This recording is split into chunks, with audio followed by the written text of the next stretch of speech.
Hey guys, Ox here and welcome back to my channel. So we are back with the Tecware Veil 80, and on my previous video we did a quick unboxing and a stock sound test and a short impression on the board. Today we'll be modding this, and I will also do a sound test on all 4 Tecware switches.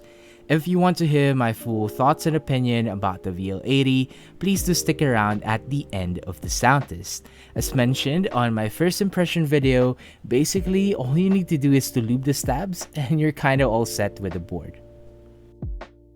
Now let's start removing the stabs from the board. So this is using a plate mount stabilizers, not a screw-ins, so it's fairly easy to take it out.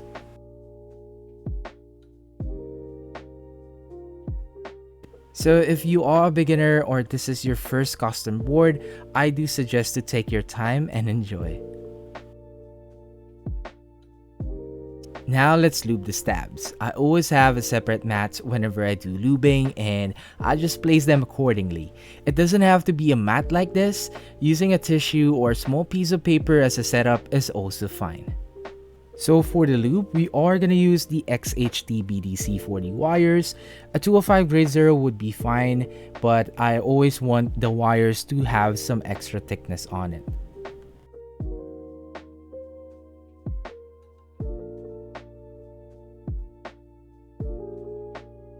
Now for the lubing of the stab stems, I'll be using the Krydox 205 grade 0, and just make sure it's evenly spread. Remember, less is more, so take your time.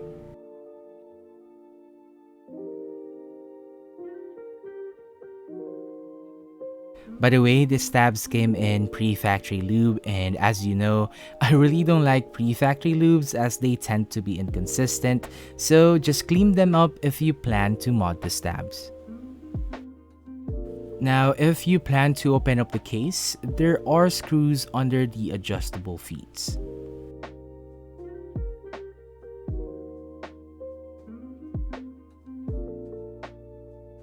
So this is the tricky part. Once unscrewed, you might need something thin to open up the case. In my case, I use a top loader, and I believe you can also use a guitar pick. So you just need to align them on the case and just push it a bit slowly to open it up. So I think this is the usual process on most pre-built plastic boards, so just take your time when opening up the board. So once you are done with the case, you should be able to remove the top case easily like so.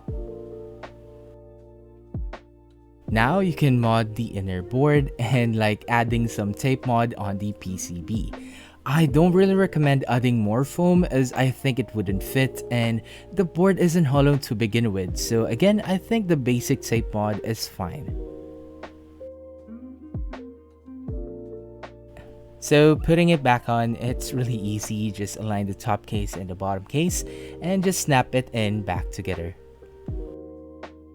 Basically, that is it. We already modded the keyboard, we're good to go, and all we have to do is do a sound test. So as mentioned on the beginning, we'll be using the 4 Tecware switches, the Salmon, the Pearl, the Purple, and the Teals. So all of them are already lubed, and with all of that out of the way, please do enjoy the sound test for the VL80.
So that was the sound test on the VL80 using all of the Tecware switches. Let me know what you think about them on the comment section down below, and also if you made it up to this point, I would like to say thank you for staying. Now let's finally talk about my overall final thoughts on the VL80. Go easy on me please on the comments, and considering this is like my first budget or entry level board that I have reviewed on my channel, I must say that I'm really impressed on the board, like legit. All you need to do is to lube the stabs and maybe add some tape mod. In my case, I didn't add any as mentioned earlier. I don't really find it that hollow for my liking.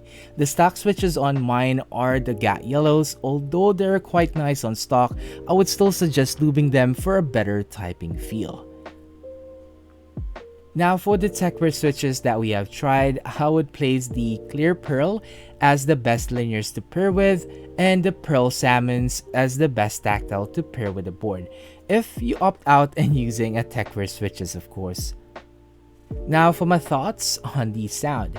I mean, it's a decent sounding board, but nothing too special to note about. To be fair and honest, you wouldn't really get a unique sound feature on the board considering it's plastic, but that doesn't mean it sounds bad. It will still sound different depending on the switches that you will be using. So for the feel of the board, expect a stiff typing experience, as I believe this uses the basic tray mount. But I don't really see that as a deal breaker, as I believe Tecware's target audience for this is just those casual gamers or PC enthusiasts that wants to try a custom keyboard. And not really for those who already had an experience with gasket mounts, or basically those who are already deep in the hobby. But I can also see that this can be good as an introduction into custom keyboards for beginners out there. One thing that I really like to point out is that the keycaps on this are really nice. The font placement isn't bad, the legends are fairly thick, and the white isn't washed out, although I can see some bleeding on some alphas. The modifiers are somewhat straight on my unit as well, so it may still vary. But yeah, it's a pretty good for a stock keycaps. I also like the smoky black transparent case on the board, and personally I think it looks better than going for a white look. Now for the knob, as mentioned on my first video, I don't really find that useful for me, so some of you it can be a great feature. I mean, it's much better or much easier to control your media using that. Overall, if you are just starting and wants to try custom keyboards, consider checking out the VL80. This is a really beginner friendly board to get if you are a casual and just curious about custom keyboards. You'll get a nice set of switches, just get the GAT yellows, a nice set of stock keycaps, and a decent looking 80%. Not to mention it's also wireless, so you can also bring this along to your work if ever. So yeah, that is it for the video guys. I hope you all enjoyed my review on the VL80 or VL80, and I hope you all find this helpful, as I don't really cover or review keyboards, but this one is really refreshing, and I don't know, maybe I'll do more of this soon. Again, thank you Tecware for sending the board over. I really enjoyed reviewing it. So if you do like the review, please don't forget to hit the like button, share if you want, and of course subscribe for more, and I'll see you guys on the next sound test. Peace.